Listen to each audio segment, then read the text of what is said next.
There is a major transition that is happening within the automotive industry. Internal combustion engine vehicles are slowly being replaced by electric powered ones.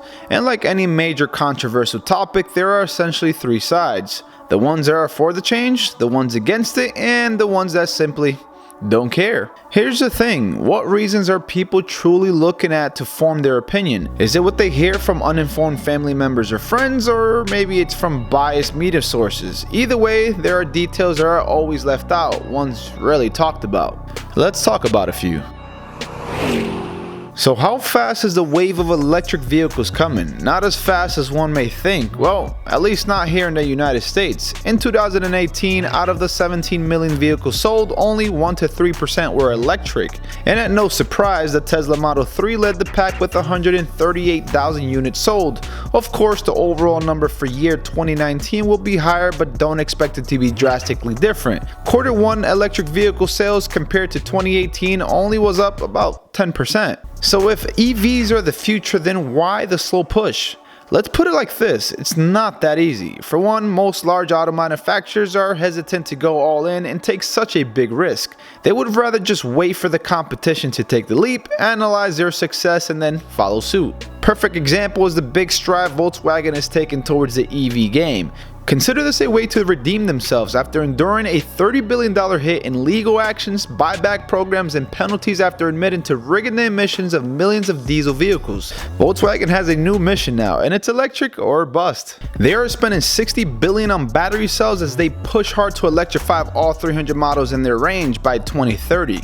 And for those of you that are confused about the 300 models, keep in mind that they include other auto manufacturers that are under the Volkswagen Group umbrella such as Audi, Porsche, and Lamborghini. Imagine that, an all-electric Lamborghini Aventador from a V12 to a V0. I'll tell you this, if there was one company that can overtake Tesla, that would be the Volkswagen Group because of their experience with producing cars. Another reason EVs aren't taking over as fast as one may think is the lack of infrastructure. Gasoline stations have existed for over 100 years, dating back to the first one being built in 1905 in St. Louis, Missouri. To put it into perspective, there are around 150,000 public gas stations in the US versus just 20,000 charge stations. Well, Christian, you don't really need that many charge stations since most people will charge their electric vehicles at home. That's partially true. Let's say you live in a house and own a Tesla. Ideally, you can get a NEMA 1450 outlet that can fully charge a vehicle in as little as 7 hours. In other words, overnight. Cool. But what about the people that live in apartments? For instance, the urban parts of New York, where many cars are forced to park on the side of the road. What is their charging solution when it comes to owning an electric vehicle? What do you expect them to do? I don't know, maybe throw an extension cable out the window and plug it in? Let's just say that hypothetically doing that was a legitimate option. Plugging an electric vehicle to a common home 110 volt outlet would charge an EV a measly 2 to 4 miles of range per hour. Guys, that's 16 to 32 miles on an 8-hour charge. That's 55 to 110 hours to fully charge an EV. In other words, most people that live in apartments will be dependent of charging stations unless you're one of the lucky few that live in a complex that provide them as a perk. Anywho, going back to the lack of infrastructure.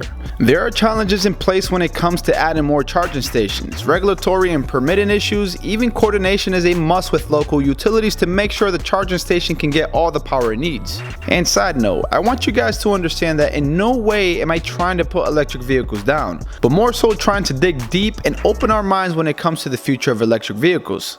So one thing that is always brought up among people that want to make the switch to electric is the cost of buying and owning one. Now this is a very tricky area. Many say the reason why they don't make the switch from internal combustion engine vehicles to electric ones is because of the price difference.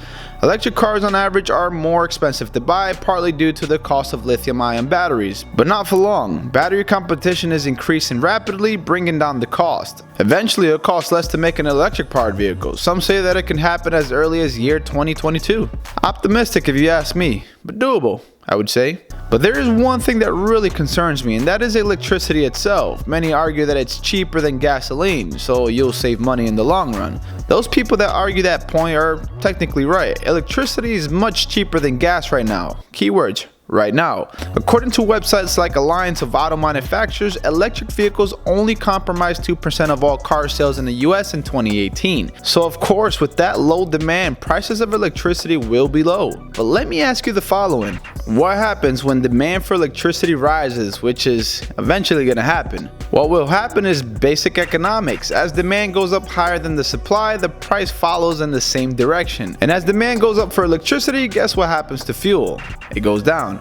Interesting, because if there is less sales for gas, which include taxes to maintain the roads we drive on, what happens then? Those taxes have to carry over somehow, right? As demand for electricity and electric vehicles go up, we introduce more burning of coal. Yes, there are other ways of producing electricity, but coal burning accounts for more than 38% of electricity production globally, and 60% in China alone. More coal burning equals more emissions. Seems a bit counterproductive if you ask me, but hey, maybe everything that I'm saying may not be the case. Only time will tell. Let's talk about a topic that I can greatly benefit from: overall maintenance and reliability. As many of you already know, I own a BMW, and like many cars, they are complex machines with lots of wear and tear parts that need to be addressed at one point or another. Here's where electric vehicles benefit, especially when it comes to the long run game. Sure, they cost more upfront when buying them, but eventually over the years they become far less expensive to own.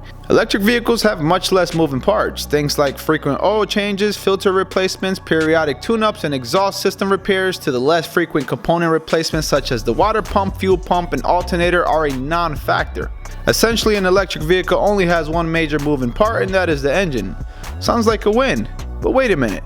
Less maintenance required, less technicians needed to work and service cars. Do you see where this is going? Massive job loss maybe? Moving on.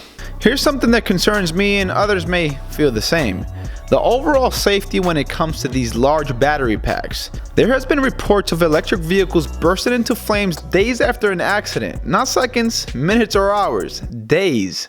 Electric vehicle battery packs are made of hundreds of thousands of battery cells, each of which contain a flammable liquid electrolyte. Any damage to them can cause a chemical reaction. I don't know, maybe it's just me, but I feel like there are definitely risks when you store enough energy to propel a 2-ton car at 75 miles per hour for hundreds of miles. Let's switch gears and talk about Tesla for a second. It's only right to include them in any discussion that involves electric vehicles. Even though they've been struggling to profit significantly, they have been paving the way, and there is no trace of them slowing down.